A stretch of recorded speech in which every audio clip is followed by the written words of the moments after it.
Hi guys, welcome back to my channel. It is a few days after Christmas, and for those of you who don't celebrate Christmas, then hope you had a happy holiday, or maybe if you didn't celebrate the holidays, hope you had a great, few days. So, I actually have not been able to film, because every time I have tried to film a video, I have gotten notifications saying my storage is full. So, I kind of tried to empty out my phone, and hopefully I will be able to film this time. So today I thought it would be fun to read some old stories from a few years ago that I wrote. Some of them are from like 5th grade, some are from like 6th grade, maybe even before that, I don't know. For as long as I've had this device, there are stories from that point. I've had my Braille Note Touch, which, in case you guys don't know, that's the device that I use in all of my videos. When you guys hear like the typing and stuff, or the thing I use to play audio off of, that is my Braille Note Touch, which you guys currently can't see, but it's there. And I use it for pretty much everything that requires typing or reading something, because I read Braille, so yeah. So the first one I'm going to read is a story from, I think, 5th grade, and it's called An Ancient Place. And it's from the Pony Empire series, which never ended up being finished, by the way. And it's only 12 pages, so I didn't do a very good job. I actually did read through this story, and it was pretty bad.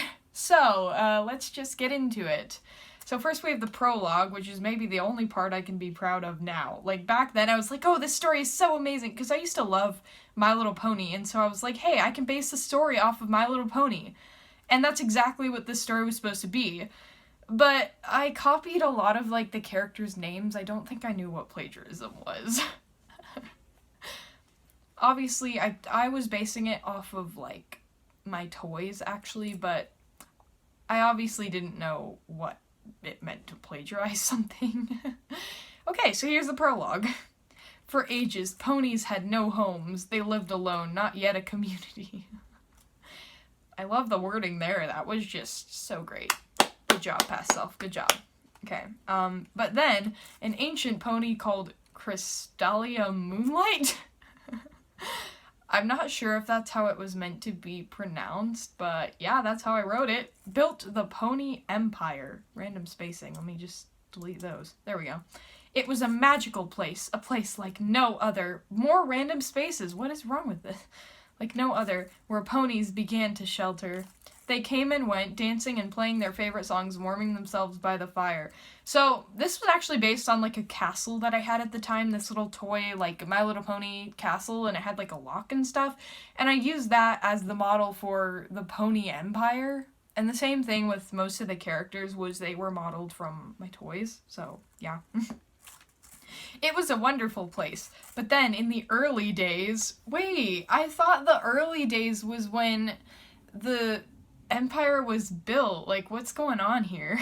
Anyway, in the early days, a pony called Chrysalis, with 2 L's, I spelt it wrong, tried to take over. A water serpent called Umbra wandered here, and a snow leopard called Snowdapple, I kind of like that name, Snowdapple, wandered toward the pony's empire, and Umbra and Snowdapple are still trying to find us to this day. I thought they knew where the empire was. Like, if they're wandering toward it, wouldn't that mean that they knew where it was?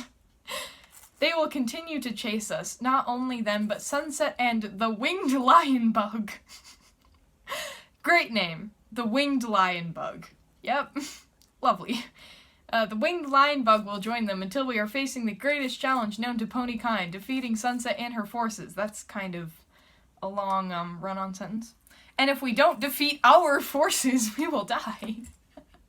So you're gonna defeat yourselves, and if you don't defeat yourselves, then you're gonna die. I think it's supposed to say their forces, but I think it's funny that it says our forces, because just like, why are you trying to defeat yourself? Okay, so I guess I'll read a little bit of chapter 1, but it's kind of long, so I'll probably only read like a few sentences, or I don't know. I think that's enough for now, Babs, said Celestia. See what I mean with the names thing? Anyway. Coming over to where Babs, who is the oldest pony in the Empire, was telling her grandchildren a story. Applebloom, Sweetie Belle, and Scootaloo were looking frightened by what their grandmother had just said. Another example there. Sorry, Celestia, Babs said. I got too caught up in telling them my story. So I guess the prologue was kind of supposed to be similar to the one in Moana where, you know, like the grandma tells the story and then the kids are like sad except for Moana. And yeah. You certainly did, laughed Celestia. Why is this funny? I don't get it. Why is she laughing? I guess... I'm not sure. But there are evil forces around here, the pony leader whispered to Babs as the younger pony stood up and laughed. They just automatically know that they're not supposed to be part of this super serious adult conversation going on here. I guess. Maybe they just got bored. Anyway. Sunset is here, Babs agreed, and Snowdapple, the winged lion bug, there it is again, and Umbra the water serpent are with her, I'm sure. Are the cookies done, Minty? The ancient pony called. She had completely forgotten what she was talking with Celestia about. I cannot speak anymore. Okay, so she's just randomly asking if cookies are done right in the middle of a conversation. How is it possible to forget what you were talking about within a second? I understand maybe if a minute or so had passed, I would get it, but 2 seconds? Like, what? Minty, who loved to bake and was considered the baking pony of the Empire, smiled at Babs. Okay. They're coming along well, Babs. Would you like one? The baking pony came over to Celestia and the ancient pony with a tray of delicious-looking cookies. Phew! That's quite a long sentence. The point is, Celestia continued as she took a cookie, Umbra, Snowdapple, and the winged lion bug are strong and dangerous creatures. Though we have lived here for centuries and centuries, that's quite the tongue twister. Centuries and centuries, that's hard to say. Sunset may be too strong for us. Wait, you're giving up already, and you haven't even had, like, there's battles and stuff later in this story, but, like, they haven't even encountered that yet. Like, what are you doing? Too strong? It was Minty who had said this. How could she be too strong? Added Babs, looking in Minty's direction. Why is she... Oh, she's embarrassing her, I guess. The baker pony had overheard Celestia's words. Long as the younger ponies didn't know, everything would be okay. As long, you mean. As long as the other ponies didn't know. Okay, I'm just gonna stop there because this chapter is really long. Okay. So, the next one I'm gonna be reading is Peppermint Star, and this was a collaborative series that my friend and I did, but she didn't write any part of this book. This was one that I wrote, so it doesn't, like, mention that she wrote it or anything. So, yeah. I'm not gonna read the other ones because they're pretty weird. Anyway, The Birth of Peppermint Star. Once upon a time, there lived 2 parents, Carmen and Daniel. I spelled Carmen wrong, and there should be a comma there. There isn't. They were getting ready to have a daughter, and they were not prepared. Well, really, would anyone be prepared if they were just about to have a daughter? Like, I can't say I'd be prepared. What should we name her? Carmen asked. Well, why are you worried about her name when she's not even born? Argued Daniel. Aren't names usually decided, like, before they're born? I don't know. That day, the 2 parents rushed toward the closest hospital. I think that should have been rushed to instead of rushed toward, because that would make more sense. A nurse named Nurse Daria greeted them. Hello there, she said. Are you prepared to have a daughter? Well, obviously they're not. Did you not read the first few sentences, person? Anyway. No, the parents answered, but they knew they needed to try to care for their daughter. Another tongue twister. Wait a moment, said the doctor after the baby girl was born. What are these? The parents were very surprised to see wings on the little girl's back. At least we know what to name her now, Daniel pointed out. He was right. The parents had decided on Peppermint Star. Well, yeah, he's right, because he just said, at least we know what to name her now. At least we know what to name her now. Why are there so many tongue twisters in these? I guess I'll read one more chapter, maybe, and then I'll just read, like, one more or something. Sarah Grace tells a story. One day, a few years after Peppermint Star was born, Daniel died of sickness. Wow. Way to make the story so happy. Like, that's just so totally not tragic. Since the little girl had no father, Carmen did her best to take care of the child. One morning, she got a form in the mail for a sewing club. Is that the most original thing I could have come up with? I get that's probably, like, a real thing. Like, I know there are, like, sewing groups and stuff, but, like, are you serious? Like, that's not original at all. Anyway, I have always wanted this, she cried. She filled out the form. Wait a minute. if you always wanted it, then why didn't you just sign up for it beforehand and, like, try to find one? And sent it back as she got accepted into the club. Because of this, she had to hire a babysitter named Sarah Grace. Sarah Grace was Carmen's lifelong friend. Huh?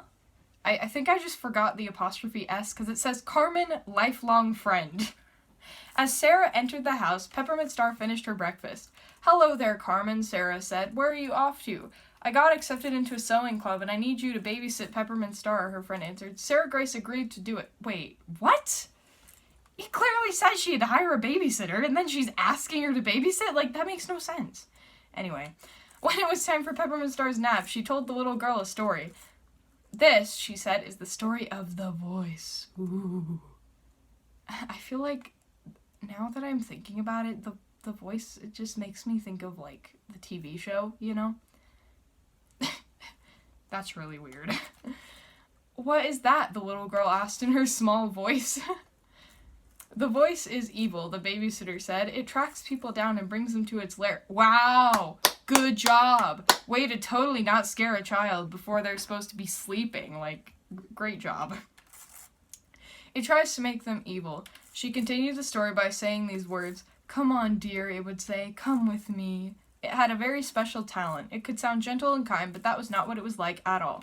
"No, the voice is a traitor. Never believe what it says. Don't let it fool you, child. I've heard the voice talking about you. It said, when Peppermint Star turns 15, she will be cursed with fire powers." That's so random. Like, did I just run out of ideas? Like, why fire powers at age 15? It doesn't make sense. "The wings on her back are already a curse. But keep in mind, your wings will help you when that time comes. I'm sorry, child, but this can't be stopped. I'm afraid you are in danger. The voice may find you one day. It may try to fool you, but do not let it. If you do, you will become evil."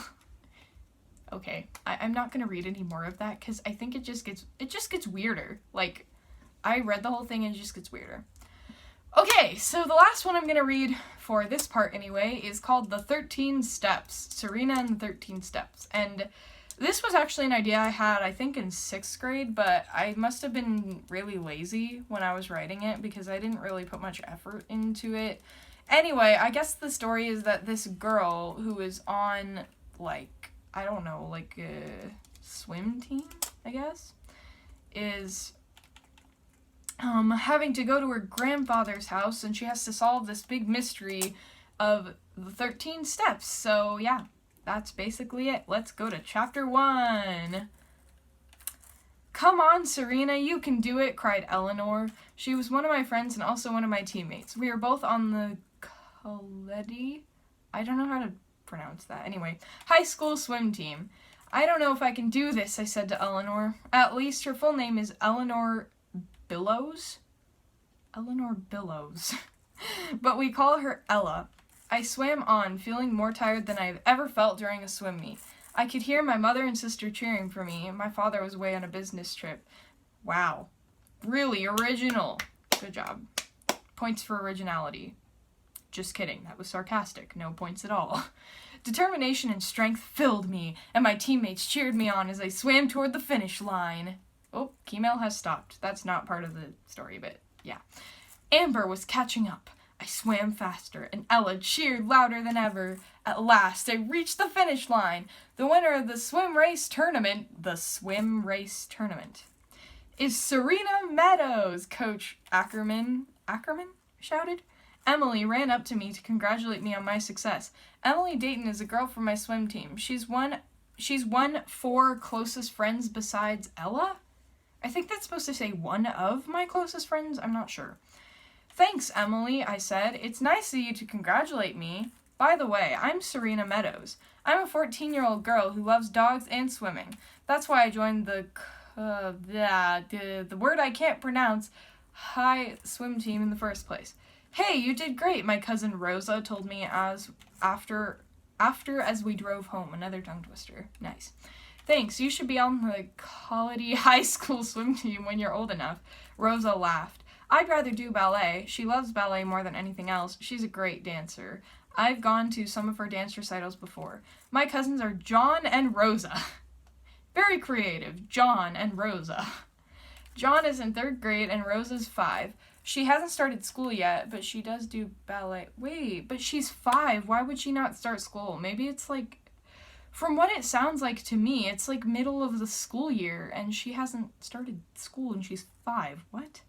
When I got home, my sister Marie congratulated me. Thanks, Marie, was all I said. I went to my room to send an email to Alicia Peranto. Alicia is my very best friend. Ella is more of a beacon.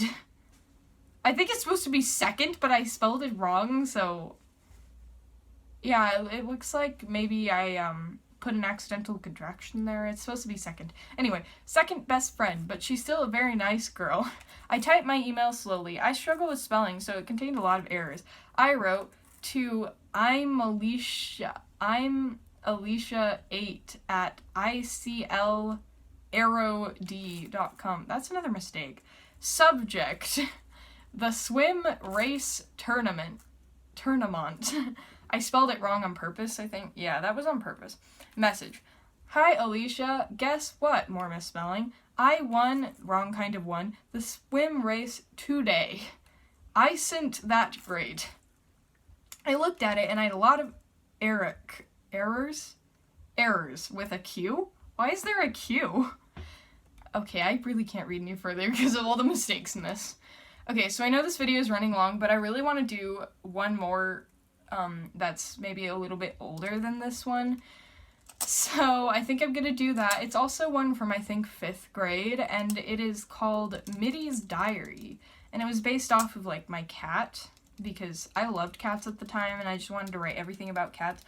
The cats, I still love cats, and they are still in one of my stories, but they're, like, kind of minor characters. The main characters are human, so yeah. So this was supposed to be a really long book, I think, because I had a series called The Secret Life of Cats, because it was based off The Secret Life of Pets, I guess. And it was about what our cats do when we weren't home. And basically, we went on vacation, and I wrote a story about, like, what they were doing while we were gone, and yeah. Okay, so the first section is called Meet Midi. Oh, and by the way, I don't have that series anymore because I left it on my Apex, like every great person does with their favorite writing. Well, favorite writing at the time anyway. Okay. Meet Midi. Hello there, curious kitty. Did you come here just so you could read my secret diary all about my wonderful and not so wonderful experiences with dogs, humans, and other cats? Run-on sentence. Oh, or are you a human, spying on me so you can take information to some other friend of yours? Whether you're a curious cat or a mean human, I guess I can't stop you from reading this. After all, I'm too busy to care right now. Good job protecting your diary. Just, good job. Good job. Points. Many points for totally finding a great hiding spot. Okay. If you want to know who I am, I'm Mittens, a typical gray and white house cat who lives with 4 nice humans. I know that sounds like a really boring life, but actually I've done many things that no other cat would have done. I visited cat hideouts, met neighborhood cats, faced dogs and mean humans, and went to amazing cat parties and festivals. I've even faced a friendly dog, 2 interesting cats who love giving makeovers and being cool. Wow, that was a lot of words. And being in a human cage. I've liked quite a lot of my accomplishments, amazing adventures, and scary experiences. Why would you like scary experiences? Well, I guess it's like how I like roller coasters, even though some of them are scary. I guess it's similar to that. I don't know. Anyway, how many times have I said anyway in this video? But I haven't fully described them to you. Right now, I'm more interested in telling you about my house and more things about myself. Me and my playmate live together in a medium-sized house with a big wooden front door and a metal gate that keeps other humans out. I guess that's what a cat would think, even though, because they don't know, like, what a gate is, so. There's even a little button on the outside that humans can push to make a loud sound. Apparently, this tells the humans inside that someone is there at the door. Yep, that's the doorbell. I always think of the outside. I have dreams of my adventures. I apparently snore in my sleep. But who cares? I'm still no ordinary cat. Yes, as you've told us. I'm about to write down everything I remember from my past adventures, the nicknames the humans have given me, my escapes from dogs and a cage, and many other things. Cats, if you wish to read this, you might want to settle down and start reading right now. Enjoy the adventures while you still can. That sounds like an infomercial. Yes, now for just $9.99, you too can get this amazing contraption and enjoy the adventures while you still can. Yeah. You never know when I might catch you reading this. Go on, keep reading. I put this here for a reason. I learned to write for a reason. I want you all to understand, even the humans. Wait, I thought you didn't like humans. This just keeps getting weirder and weirder. Read if you like, and enjoy my life story. Thanks for reading this far, at least. Now just keep reading. Quit reading the same words over and over. Go on. Read another page. You know what? I'm out of here. Ouch, I stepped on something. Never mind. Enjoy my life story. Once again, thanks for reading. That was a lot of words. Okay, guys, that's all I'm going to read for this part of the video. If you want to see a part 2, please let me know if my comments are not disabled. But, yeah, thanks for watching, guys. Hope you enjoyed those, interesting stories I just read. And I know this video is kind of running long, so stay floofy, guys. Bye! If I can find my camera. There it is. Okay, bye.